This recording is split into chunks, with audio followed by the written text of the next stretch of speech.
Volám sa Peter Balog, pochádzam z Košíc, mám 51 rokov a pôsobím ako hudobník, ako huslista.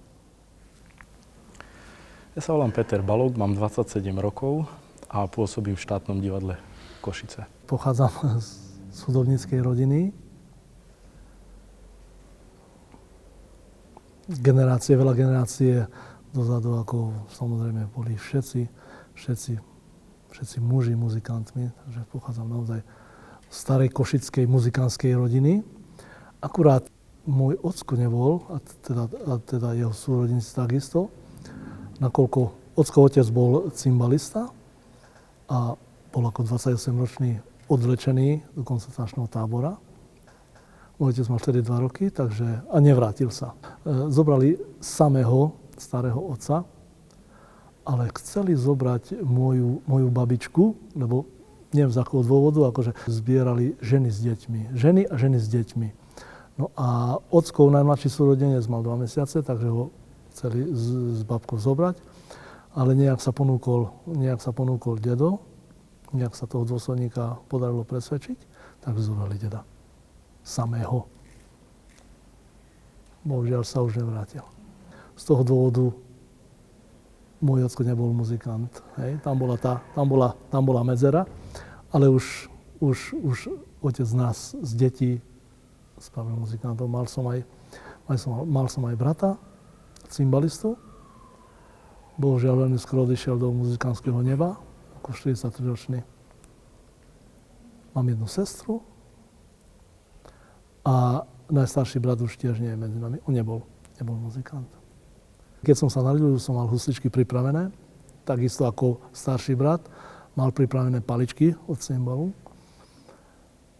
Ale jednoducho asi by to bolo súdené, alebo rodičia mi to trafili, akože, že naozaj že mi pripravili husličky a veľmi ma zaujali husličky, akože veľmi som chcel, veľmi som mal strašne veľký záujem ako dieťa o hranie na husliach. Začal som ako 6-ročný navštevovať základnú umeleckú školu. No už keď som trošku podrastol, samozrejme veľmi ma zaujala ma ľudová hudba. Tak vtedy bolo, keď som bol ja, to bolo v 70. rokoch, bolo strašne veľa detských súborov. Takže sa pamätám, ako 14-ročný som nastúpil teda, do jedného detského súboru. Volal sa Detský Dargov v Košiciach. No a prakticky to bol môj štart, môj začiatok. A potom som prestúpil do profesionálnych súborov, ako bol Východňar, Čarnica v Košiciach. Ako mladý človek, 16-17 ročný. No a potom som pôsobil v rôznych inštitúciách, v kaviarniach, v hoteloch. Pochodil som väčšie množstvo, akože viacej štátov Európy, samozrejme, kde sme pôsobili, kde sme hrali. Pôsobil som v štátnom divadle. Ešte pôsobím na 3 operetách, teda hostujem v štátnom divadle v Košiciach, teraz už v národnom. V maďarskom divadle Thália som pôsobil. Mám ešte taký 5-členný orchester, ktorý sa zaoberá tematickými koncertami.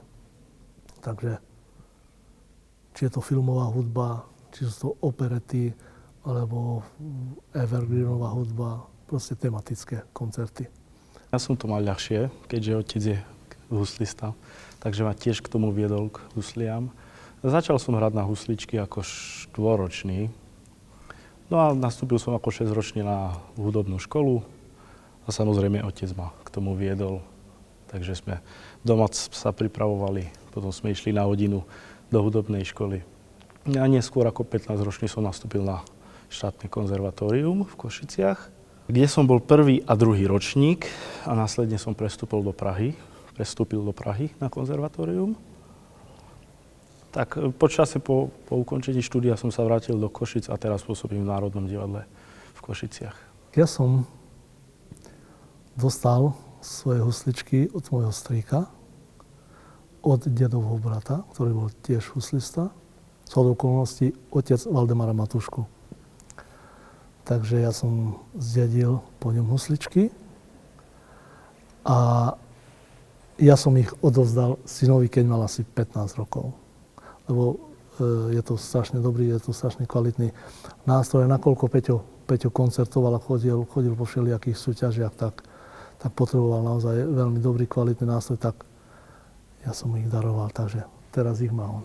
Ja môžem to len doplniť k tomu, že vyrastať ako v muzikánskej rodine, aj v tom je to ľahšie samozrejme, že k tomu nástroju, k dobrému, kvalitnému nástroju som prišiel v podstate takto, že mi to otec dal, takže ľahko. Nie každý to má ľahké samozrejme, prísť k dobrému nástroju.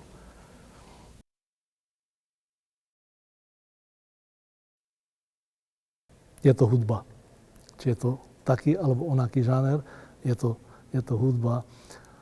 A ako som spomínal už potom, stal som sa kaviarenským muzikantom. Hrával som tu v Košiciach aj v iných európskych mestách. A jeden hudobník, samozrejme, huslista, primáš v kaviarni, musí ovládať akože viacero žánrov, lebo a samozrejme aj čo sa týka piesní národov.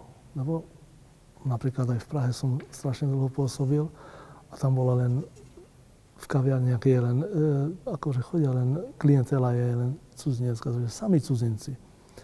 Takže naozaj musí byť jeden huslista ostrelaný a musí toho vedieť z každého rožka troška, ako sa hovorí, či je to filmová hudba, či sú to operety, či je to hudba národov, alebo ľudová hudba, alebo no proste v kaviarni sa hrá všetko, lebo človek nevie, kto príde do tej kaviarne. A každý má iné želanie, každý má iné prianie. Takže a jeden huslista sa snaží každému vyhovieť. Bohužiaľ, čím ďalej, tak tým je to smutnejšie. A situácia čím ďalej je to horšia. No ja som napríklad v Košiciach, 10 rokov som hral v slovenskej reštaurácii v Kuse. Hej. A to bolo, ja som nastúpil, akože som začal hrať v kaviarni od 16 rokov, takže a stále bolo kde hrať, ale teraz je to naozaj, je to dosť slabé. A hlavne teraz po tej covidovej situácii to trošku oslablo.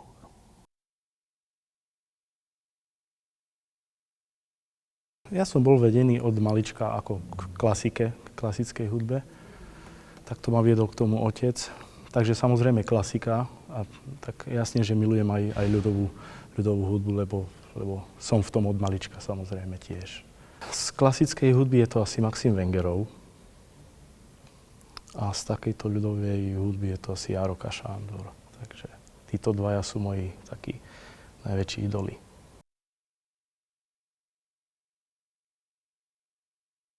Tak začiatky boli takéto, že samozrejme mal som, ako som spomínal, brata, ktorý už nie je medzi nami, a bratranca tiež už nie je medzi nami. Obidva tak z mladí odišli do toho hudobníckeho neba, takže my sme pôsobili ako traja. Ja som bol huslista, brat bol cymbalista, bratranec bol violista a kontrabasistov sme si stále pozývali. Takže takto sme vznikli sme ako rodinná kapela, volali sme sa Balogovci. No ale nakoľko počasie odišiel najprv bratranec ako violista, potom na to pár rokov brat, tak týchto muzikantov museli suplovať iní. Mal som tu čest hrávať s viacerými doprovodnými muzikantami, ale momentálne so mnou pôsobia, teda chodia hudobníci z Čiech aj z Maďarska. Ako kapela Balogovci chodívame hrávať aj na svadby, aj na všelijaké rodinné oslavy. Takže nie len koncerty a divadlo, ale aj svadby, aj všelijaké rodinné oslavy, podujatia. Tá situácia je veľmi dosť zlá, čo sa týka existovania. Hej. Ja si myslím, že strašne málo priestoru dostáva dnes cymbalová hudba, napriek tomu, že ju ľudia milujú. Naozaj, či sú to Rómovia, či je to majorita, či sú to cudzinci, alebo proste dobrú cymbalovú hudbu doslova milujú ľudia. Či je to či je to v kaviarniach, alebo v divadlách, alebo na koncertoch. Ale hovorím, že ja si myslím, že dosť málo sa prezentuje akože, cymbalová hudba, čo je veľkou škodou. Ale záujem majú mladí ľudia o to. Chcú, je strašne veľa dobrých muzikantov mladých, čo sa venujú ľudovej, cigánskej, cymbalovej hudbe.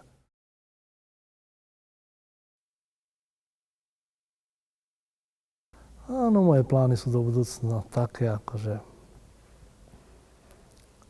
samozrejme pôsobím s tým orchestrom, tak chceli by sme čo najviac koncertovať, nahrať nejaké CD a aby sme mali kde pôsobiť.